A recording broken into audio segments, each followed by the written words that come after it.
Ciao da Mr. Helmet, parliamo di MV, è tanto che non lo facciamo, anche perché so che insomma nei prossimi giorni ci saranno dei comunicati stampa, delle cose, insomma, poi in attesa dell'assemblea degli azionisti. Sono successe delle cose, ma soprattutto qualcuno dice delle bugie. Ok, allora partiamo da questo articolo.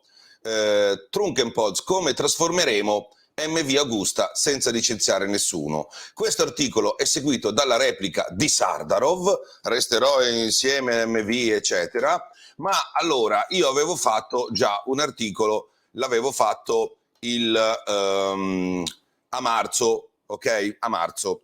E molto importante perché da quello che viene detto c'è qualcuno che mente, cioè che dice robe strane. Noi abbiamo spiegato bene su Mr. Helmet alcune cose, ve le faccio vedere insieme.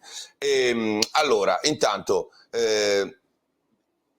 se volete sostenere Mr. Helmet, iscrivete al canale, attivate le notifiche, scoprite come supportarlo con lo shop, con le donazioni, con i super stickers, i super grazie e con l'abbonamento. Ok, a partire non da 6 ma da 3 centesimi al giorno. Per i super supporter e gli sugar daddy la possibilità di entrare nella chat dedicata WhatsApp, quindi non serve più attivare le notifiche e seguire proprio Mr. Helmet. Vi butto tutto io dentro la chat, così dovete solo leggere. Attenzione, allora è molto importante perché tutti gli articoli che ho fatto, e poi ve li metto tutti nella descrizione e qui nel link del video, spiegano chiaramente qual è stata la timeline, cioè le cose come sono successe, con un po' di anticipazioni, qualche volta sono arrivate insieme, ma insomma le cose stanno andando veramente così. KTM si sta comprando MV, altro che no, altro che non è vero. Allora, lo dice il signor Gentili, che avevo criticato tempo fa, ha fatto un bellissimo articolo questa volta, è andato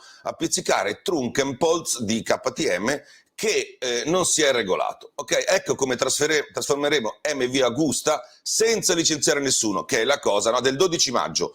Bellissimo articolo, veramente, perché qui è a scanso di equivoci. Quindi intervista col top manager, MV Agusta entrerà nel nostro perimetro, sarà un brand del lusso, puntiamo a 12.000 moto all'anno. Lasciare l'Italia è impossibile, investiremo un sacco di soldi a Schirana, 12.000 moto all'anno. Tenete conto che quest'anno MV Agusta ne ha fatte 2.500, ok? 2.500 a 12.000, quindi super impegno. MV Agusta un gioiello, uno dei membri del comitato esecutivo di KTM. Durante un'intervista con la stampa a margine di un evento organizzato a Mattinghofen ha detto tutto questo. Ok, ad oggi KTM ne detiene il 25,1%, una quota minoritaria ma propedeutica a un prossimo ingresso di MV Agusta nel perimetro aziendale, e questo nell'ordine delle cose, cioè tipo Darth Vader, non ti opporre alla forza, non ti opporre, Luke. Così, una roba così, non è molto diverso così. Che volete fare con MV Agusta? Una volta che avremo la maggioranza della compagnia, quindi ce l'avranno, intendiamo riportarla dove merita, allo stesso tempo tutelarne la specificità. Vogliamo investire pesantemente a Varese, dobbiamo lavorare sulla rete vendita e commerciale, questo lo stanno già facendo, sviluppare un business sostenibile, per come oggi mi dispiace dirlo, il business di MV Agusta non può stare in piedi da solo, e infatti faceva 20 milioni di fatturata e perdeva 70. In che senso? Abbiamo un grande rispetto alla famiglia Sadaro, che in questi anni ha risanato i conti, vabbè, grazie a KTM direi io, e investito moltissimo nell'azienda, questo è vero, circa 200 milioni. Ci sono oggettivi problemi di prodotto, è mancato, è arrivato in ritardo, non è stato ben veicolato dalla vendita, dalla rete vendita. MV Agusta come compagnia autonoma produce troppe poche moto e spende troppo in forniture per stare in piedi da soli. Questo è chiaro. MV Agusta non esiste lontano da Varese, investiremo somme ingenti, perfetto, servirà ancora più personale, quindi rassicurazioni assume. Come puoi immaginare le preoccupazioni sono molte, va bene, e l'ho promesso parlando con lo staff, e ripeto oggi, questo non succederà. MV Agusta fuori dall'Italia, lontano dallo stabilimento storico di Varese, è destinata a morire, quindi rassicurazioni. Ok, io avevo dei dubbi, ci rassicurano, meglio così. Noi vogliamo farla prosperare, non vogliamo licenziare. Abbiate pazienza che vi leggo questo pezzo, perché dopo qualcuno dirà esattamente l'opposto. Noi vogliamo portarle quanto prima a pieno regime, per farlo servono investimenti. Che moto intendete produrre? sarà il marchio con l'identità più sportiva, Husqvarna KTM, Husqvarna sarà orientata alla produzione di moto urbane ricche di contenuti stilistici e GasGas sarà marchio giovane low cost, mentre MV sarà il brand dedicato al lusso. Ok? È giusto, è perfetto. Attualmente vi occupate già della gestione della rete vendita e commerciale di MV. In prospettiva non vede delle sovrapposizioni con i prodotti della gamma? Dice di no, loro hanno il 3 cilindri MV, noi non ce l'abbiamo, però MV Agusta deve puntare al premium e fare moto come la Rush, la Brutale, mezzi da almeno 30.000 euro. La Lucky Explorer è una moto oggettivamente fuori target. Attenzione, la Lucky Explorer è una moto oggettivamente fuori target, prodotta all'estero e dannosa per il brand stesso, vengono fatte in Cina. Fra l'altro la maggior parte delle 550 sono lì buttate in un capannone della QJ. Dannosa per il brand stesso, è l'esempio di ciò che MV Agusta non deve fare. È l'esempio di ciò che MV Agusta non deve fare. E invece loro la fanno. Ok, la fanno. MV Agusta dovevano fare col marchio Cagiva, ma non si può. MV Agusta deve fare moto premium, perfetto. Allargando lo sguardo, come guarda la collaborazione con CF Moto, vabbè, CF Moto fa i pezzi, qual è la posizione del gruppo sulla mobilità elettrica, va bene, queste cose sono irrilevanti, perché a noi interessa MV. Quindi questo articolo di Marco Gentili riepiloga le idee molto chiare e nette e inequivocabili di Trunkenpolz, che è uno dei capi di KTM. Ma Federico Aliverti, direttore di motociclismo, 21 maggio 2023, intervista a Ruota Libera. Ruota Libera. Con Timur Sarvo, presidente di MV Agusta, rispetto a un ingresso, quello di KTM, nel suo gruppo dai contorni non ancora ben definiti, ma forse per Aliverti non sono ben definiti, perché per me sono molto definiti, ma anche per KTM mi sembrano definiti. Benissimo, il top manager Trunkenpolz dice che assumeranno il controllo di MV. Cosa mi dici? La nostra partnership ha un orizzonte di 5 anni, non si è discusso di nulla di specifico. Non sono d'accordo, poi vi spiegherò perché, che debba accadere entro questi 5 anni. Forse ha solo espresso un desiderio. Vabbè. Quindi è pazzo Trunkenpolz. KTM è un'azienda grande, dà voce a diverse opinioni. Vorrei sottolinearvi, ma motociclismo non lo permette, perché pensano che gli copiamo questi pezzi. Perfetto, possono mangiare tranquilli. Voglio dire questo, l'azienda non passerà sotto il controllo di nessuno prima di essere forte, indipendente e produrre utili. È molto importante, è uno dei motivi per cui ho deciso di fare un accordo con KTM. Io pensavo che fosse sull'orlo del fallimento in concordato preventivo da anni e l'ho strutturato in modo, lui ha strutturato l'accordo, adesso mi fa piacere questo, in modo che questa azienda non sia controllata da un solo azionista prima di essere forte abbastanza, specialmente per la storia di KTM con i brand che tendono a sparire all'interno del suo ecosistema. Questo lo voglio evitare, guarda. Potrei, rivolgendomi a Sardaro, dire: Magna tranquillo, non eviti niente perché ti ha detto che non lo fa, ma a parte questo io penso, è una mia opinione, non è in grado di evitare alcunché. Cosa è andato storto? Ammesso che qualcosa sia andato storto sotto la tua gestione, in che senso è andato storto? Cosa? Cioè per lui era tutto normale, il concordato preventivo e le decine di migliaia di euro in perdita, era tutto normale, non è andato storto niente, era perfetto. E allora perché se è andato storto hai ceduto il 25% di MV Agusta per 15 milioni dopo averne messi 200? La domanda che faccio a Sardaro: caro Sardaro, signor Sardaro, se andava tutto bene, che non andava storto niente, come mai ha dato via il 25% di MV Agusta per 15 milioni, che sono meno di un decimo di quello che hai messo tu, poco più di un decimo di quello che hai messo negli anni? Ad esempio, KTM dice che MV ha prodotto solo 1000 moto l'anno scorso. Non è vero, abbiamo prodotto quasi 5000 moto. Beh, questo si può verificare. A me ne risultano 2500. Purtroppo al momento KTM non sa molto dell'azienda. Questo può essere vero, se l'avesse saputo, altro che il 25% con quei 15 milioni avrebbe preso, secondo me. Adesso sono molto presi con le loro cose e non hanno studiato abbastanza, quindi fanno questi errori.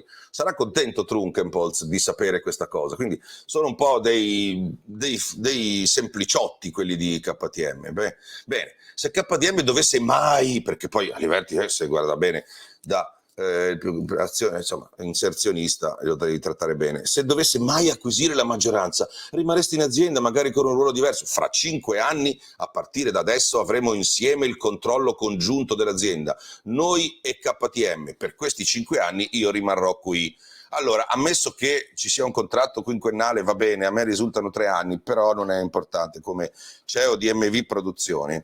Il controllo in due non si esercita, il controllo o ce l'ha uno o ce l'ha l'altro. Capito? È come quando guidi la macchina con due sterzi, non esiste una cosa così. Si chiama controllo perché uno comanda. Cosa pensi di Stefan Pierer? Un grande rispetto per Stefan Pierer, va bene, ha delle opinioni molto decise, è molto insistente, ma non vediamo, vedi un po' mette i soldi, ma non vediamo l'ora di scoprire cosa verrà fuori tra la nostra creatività, la sua energia e le sue infrastrutture. Come a dire, la testa mia coi soldi tuoi, no? Come si dice a Roma. Abbiamo una buona partnership. Inizialmente però KTM si doveva occupare solo della parte commerciale, ora dicono di lavorare a un nuovo progetto. Oggi quali sono le aree di intervento? Si occupano della distribuzione, del magazzino, della logistica e degli acquisti, e aggiungerei io del marketing e della finanza. Queste sono e tu che fai allora, Sardarov? La domanda che ti faccio io, fai le moto per conto terzi e dopo ve lo faccio vedere. Queste sono le 4 aree di cooperazione su cui stiamo lavorando. Per il futuro vedi la collaborazione di CRC e Kiska. CRC sarà sempre una risorsa importante, invece secondo me la chiudono, mia opinione. Kiska è molto professionale, ho un grande rispetto per quello che fanno e sicuramente ci potranno aiutare, eccetera, eccetera. Ma il cuore del nostro design rimarrà MV Agusto, ovvero CRC. Va bene. KTM dice che non vuole produrre la Lucky Explorer e quindi cosa dobbiamo aspettarci? Che la Lucky Explorer sarà prodotta fra 3 mesi e si chiamerà MV Agusta. Questo poi è LXP, la 950, perché la 550 non la fanno. E il marchio Cagiva, niente, abbiamo questo marchio che è morto da molto tempo. Forse ci faremo qualcosa, forse no. Al momento la mia priorità è MV Agusta e Cagiva per adesso non ci penso. Non ci penso perché il marchio non è suo, perché se fosse suo lo userebbe e invece non lo usa, perché questa moto qui, dov'è quell'altra lì che vi avevo fatto vedere? Questa moto qui, se potesse, la farebbe con le capriole chiamandola Lucky o Cagiva, quello che è. E invece il marchio, a quanto mi risulta, è in contenzioso. Invece la 5.5 al momento il progetto è in fase di revisione per una questione di prezzo. Per rientrare nell'ecosistema KTM dovrà essere un po' più competitiva sotto quell'aspetto. Allora lo dico io, sono tutte ammucchiate nel capannone di QJ Motor in Cina e forse il signor Sardarov Senior, questi sono i rumor, le vuole prendere, comprare lui e venderle in Russia un po' alla volta. Qualche migliaia di moto parliamo, già fatte, pronte, che però non possono essere vendute. Ma davvero siete così premium? Come mai avete attivato le collaborazioni con QJ, Loncine e Kimco? MV Agusta ha bisogno di produrre grandi volumi, dobbiamo produrre tra le 15.000 e le 20.000 unità e quindi hanno fatto, aggiungo io, 3 belle partnership con QJ, Loncine e Kimco. Con Kimco non lo so cosa hanno fatto, forse lo scooter. Con Loncin sono in causa, mi risulta, ma forse magari mi sbaglio. Con QJ le moto sono tutte nel capannone, quindi, e ne hanno fatte chi dice 1.000, chi dice 5.000, facciamo 2.500, quindi 20.000 siamo un po' lontani. Con QJ c'è un'ottima collaborazione con alcuni dei componenti per le moto, ricordatevelo questo. E abbiamo collaborato anche sulla piattaforma. Con Kimco stiamo lavorando sull'industrializzazione dei componenti a Taiwan. Non ho capito cosa vuol dire, però va bene. Non è proprio normalissimo se uno pensa al marchio MV Agusta. Ma se ci pensi, attenzione, se ci pensi, metà della gamma Ducati prodotta in Thailandia. Triumph produce tutte le sue moto in Thailandia, però Triumph fa utili. Tutti pensano che siano inglesi o italiani, ma sono thailandesi, anche Ducati, no? KTM produce metà delle sue moto in India, noi siamo l'unico marchio che fa tutto in Italia. Sì, ma caro Sardarov, voi siete un marchio del lusso, quindi in teoria voi non avete le scusanti o le motivazioni, le giustificazioni che possono avere gli altri, quindi non capisco. Va bene, andiamo avanti. Come immagini MV Agusta dopo 5 anni da questa parte? Credo che daremo forti mal di testa a Ducati. Qui c'è un momento a Ducati, perché con le infrastrutture di KTM e un marchio come MV Agusta, Ducati soffrirà molto nella fascia alta. Noi continueremo a produrre le nostre moto in Italia, mentre Ducati continuerà a produrre le sue in Thailandia, e per questo per loro sarà un grosso problema. Allora, intanto Ducati ha fatto 1 miliardo l'anno scorso e spacca sederi in ogni dove.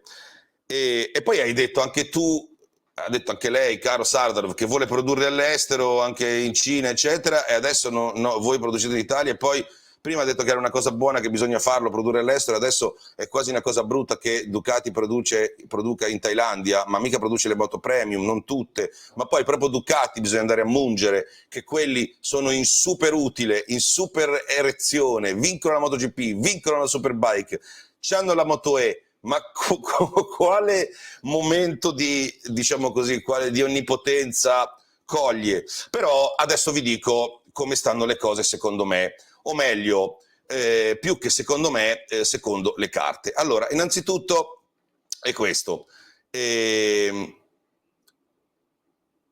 Non fanno la moto 550, fanno la 950. Non usano il marchio Cagiva perché quindi non è vero che non vuole usarlo. E ci sono un sacco di problemi, non è vero che va tutto bene, cosa è andato storto. Ve lo dico io cosa è andato storto. È andato storto che, e qui aggiungo allo streaming, è che praticamente MV Agusta non è più padrona di niente, perché da questa circolare mandata ai fornitori del 15 marzo, quindi 3 giorni dopo il mio ultimo pezzo su MV, si vede un'intestazione in alto che si chiama MV Agusta Services RSRL, che non è a Schiranna, non è neanche in Austria, è a metà strada, ma vi spiego perché. Perché è un'azienda di transizione in via Johann Wolfgang von Goethe 24, che sarebbe 24, ma volevo far vedere che so un po' di tedesco, a Merano, ok? A Merano. Allora, soggetto, subject, PGEA, Parts, Garment and Accessories, quindi parti, abbigliamento e accessori. Acquisti di KTM, PGEA, MV Agusta per quanto riguarda la loro relazione. Caro fornitore, caro prezioso fornitore, negli ultimi mesi KTM ha iniziato una partnership con MV Agusta e la sua integrazione ha coinvolto il dipartimento, il reparto acquisti, ok? Quindi non solo vendite, acquisti, rete vendita, la logistica, PGEA, quindi parti, accessori e abbigliamento, sarà gestito da KTM, quindi le parti tutti i ricambi, accessori e abbigliamento li gestisce non più MV, li gestisce KTM, quindi separatamente al business che saranno gestiti da MV Agusta Services. Attualmente siamo in un periodo di transizione, sarebbe transition, va bene, in cui PGEA sta passando da MV Agusta SPA a KTM e una nuova entità legale è stata già messa in piedi e si è chiamata MV Agusta Services, la vedete qui, SRL. Si comporterà, agirà per conto di KTM durante questo periodo, diventando la vostra interfaccia per gli acquisti. Quindi tutti i fornitori vendono non più a MV Agusta, ma a MV Agusta Services, ok? Nel prossimo futuro, per gli ordini attualmente aperti degli acquisti, purchasing orders, no? Con MV Agusta SPA saranno gestiti interamente con le stesse condizioni come Agusta Services.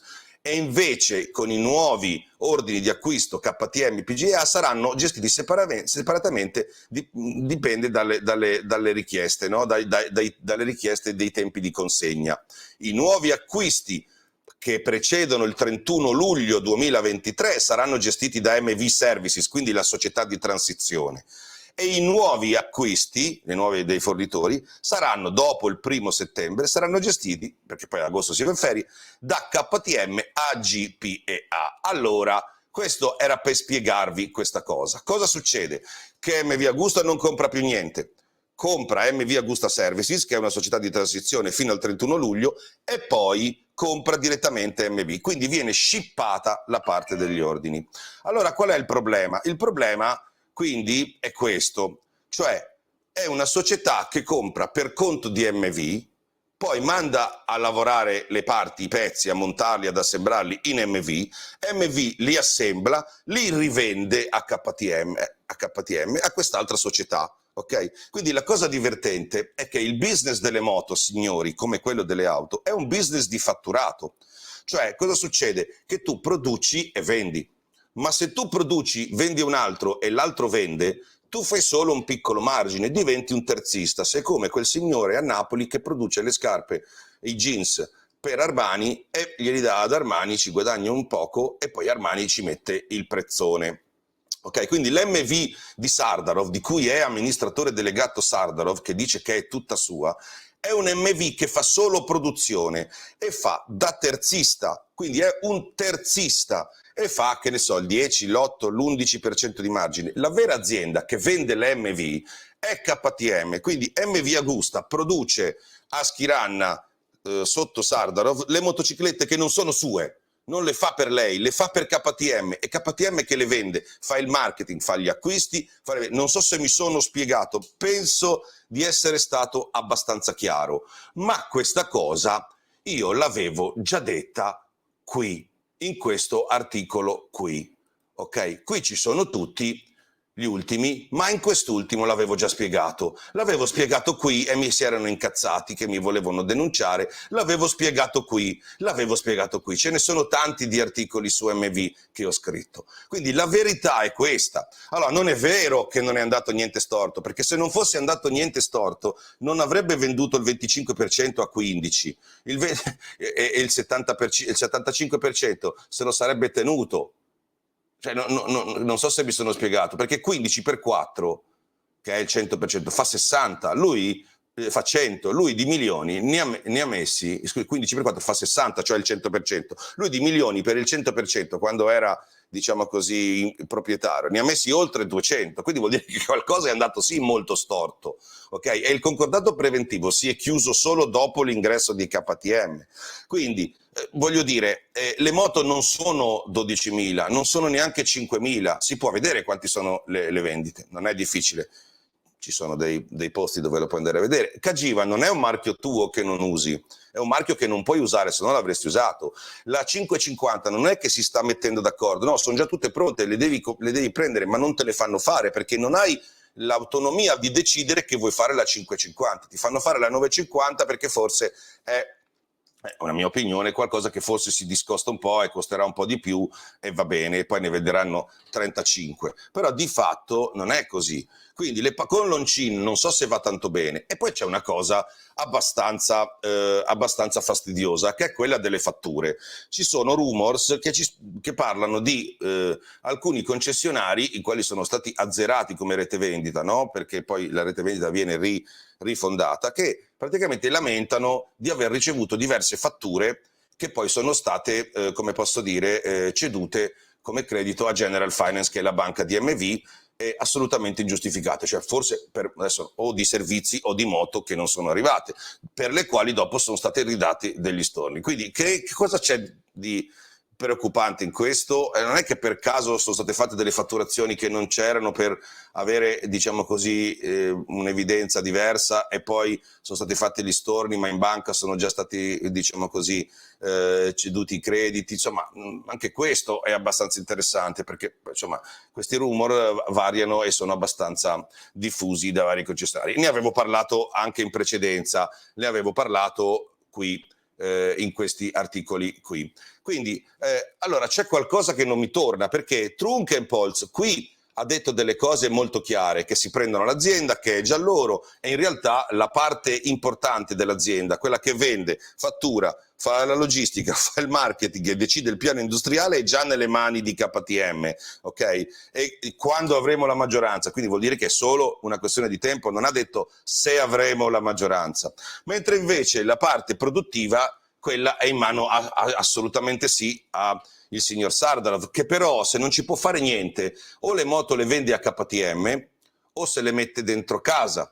Non solo, ma le moto che produce, i pezzi delle moto che produce, li prende da KTM e quindi li paga a KTM. I fornitori vendono a KTM, che dà a lui, e lui costruisce, che rivende a KTM. Quindi come si chiama questo? Si chiama terzista, si chiama fare del terzista. Anche qui riprendiamo questo articolo. Quindi ci sono un sacco di cose che non tornano, almeno a me, ma non a me perché mi sta antipatico il signor Sardarov, che non conosco, ma sono abbastanza distanti dai fatti come stanno succedendo. Cioè già dire, ma in che senso qualcosa è andato storto? Ma come in che senso? Stai fallendo, sei stato 10 anni a rantolare, hai perso decine di milioni, non hai prodotto le moto, c'era un casino che la metà bastava, c'erano questi problemi di fattura, cioè voglio dire, e gli chiedono, vabbè, ma questo è un po' di accondiscendenza, iperaccondiscendenza da parte del giornalista che interviene,